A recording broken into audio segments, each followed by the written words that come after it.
Well,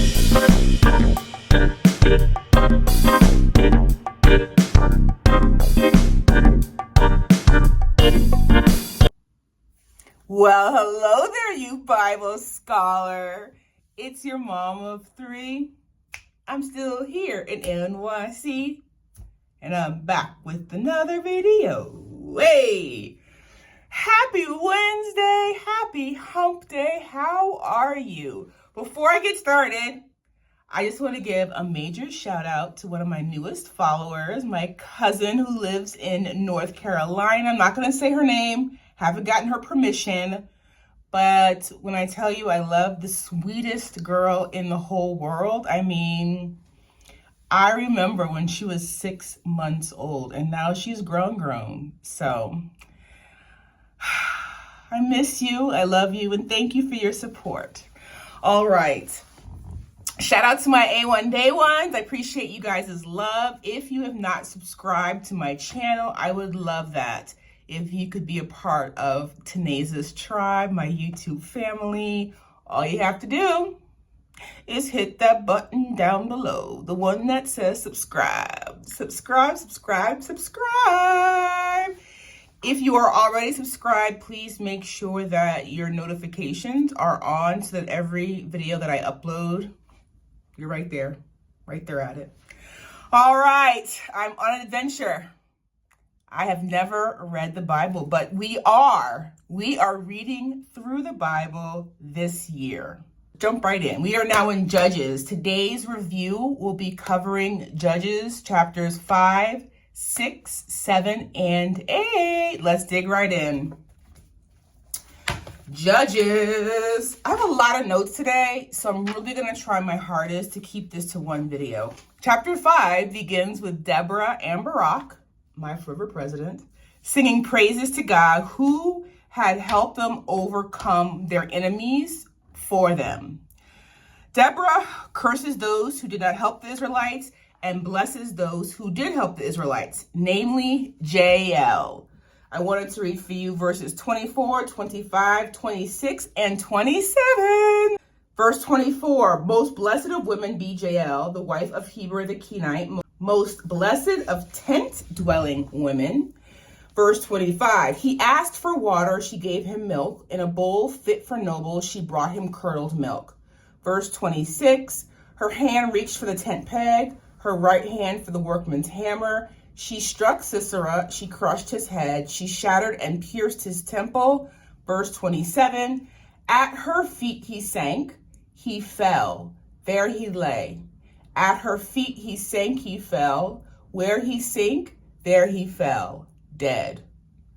Again, this courage of Jael. A new point was discovered when I read this song, and that is that Sisera's mother was awaiting his return, but he had been killed. Verse 31, so may all your enemies perish, O Lord, but may they who love you be like the sun when it rises in its strength. Then the land had peace for 40 years. 40 years they had peace. Chapter 6, this is all about Gideon. So the Israelites returned to their evil ways, away from God. God delivered them into the Midianites for 7 years. The Midianites took everything from the Israelites. I wanted to read verses 3, 4, and 5. Verse 3, whenever the Israelites planted their crops, the Midianites, Amalekites, and other eastern peoples invaded the country. Verse 4, they camped on the land and ruined the crops all the way to Gaza, did not spare a living thing for Israel, neither sheep nor cattle nor donkeys. And verse 5, they came up with their livestock and their tents like swarms of locusts. It was impossible to count the men and their camels. They invaded the land to ravage it. Disobedience, the consequences. What did the Israelites do?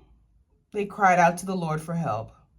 God sent a prophet who reminded the Israelites of all the miracles that he had done for them and their forefathers. Verse 11, the angel of the Lord came and sat down under the oak in Ophrah that belonged to Joash, the Abiezrite, where his son Gideon was threshing wheat in a winepress to keep it from the Midianites. Gideon asked the angel if the Lord is with them. Why is all this happening to them? The Lord tells Gideon in verse 14, the Lord turned to him and said, go in the strength you have, save Israel out of Midian's hand. Am I not sending you? Gideon complains that being weak, being from a poor family. But the Lord answers in verse 16, I will be with you. You will strike down all the Midianites together. And I was just so touched by that, you guys. I just want that verse to encourage all of us that God is with us too. Gideon wanted a sign that he was communicating with God. He set up a sacrifice. Verse 22, when Gideon realized that it was the angel of the Lord, he exclaimed, sovereign Lord, I have seen the angel of the Lord face to face. The Lord instructed Gideon to take a bull from his father's herd and to tear down his father's altar to Baal. Then build an altar to the Lord. Gideon took 10 servants and obeyed what the Lord told him to do. He did this at night for fear of his family. The next morning, men of the town saw what had happened. They investigated, and Gideon was found guilty. Verses 30 and 31, the men of the town demanded of Joash, bring out your son, he must die, because he has broken down Baal's altar and cut down the Asherah pole beside it. Gideon asked for a sign from God that he would save the Israelites by Gideon's hand. Verse 37, look, I will place a wool fleece on the threshing floor. If there is dew only on the fleece and all the ground is dry, then I will know that you will save Israel by my hand, as you said. That is what happened. Exactly what he asked of the Lord. I wanted to read the final 2 verses of chapter 6. 39. Then Gideon said to God, do not be angry with me. Let me make just one more request. Allow me one more test with the fleece. This time, make the fleece dry and the ground covered with dew. Verse 40, that night God did so. Only the fleece was dry, all the ground was covered with dew. I did, Bible scholars, forget to mention that I am reading out of the NIV version. Whatever translation of the Bible that you have, stick with it. And if you do not have a Bible, no worries. Every verse that I'm reading, I'm going to put on the screen for you guys. All right, we're halfway through chapter 7. Gideon defeats the Midianites. I wanted to read for you guys verse 2. The Lord said to Gideon, you have too many men for me to deliver Midian into their hands. In order that Israel may not boast against me that her own strength has saved her. So again, God is saying, I am the one that's going to make you victorious.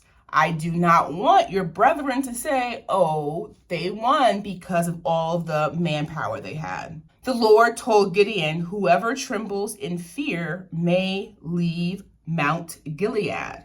22,000 men trembled in fear. There were only 10,000 remaining. God told Gideon to take the men to the water. 10,000 was still too many men. Separate these men by those who lapped water like a dog and those men that kneeled down to drink. 300 men lapped the water. Verse 7. The Lord said to Gideon, with the 300 men that lapped, I will save you and give the Midianites into your hand. Let all the other men go, each to his own place. God told Gideon that night to attack the camp of Midian. Verse 12 says, the Midianites, the Amalekites, all the other eastern peoples had settled in the valley, thick as locusts. Their camels could no more be counted than the sand on the seashore. Woo. I think that verse, I had to read that to you guys, is such amazing imagery that it reminds me of the promise that God gave to Abraham, that his descendants would be like the stars in the sky. Can you imagine that? Like the sand. That many camels. That many.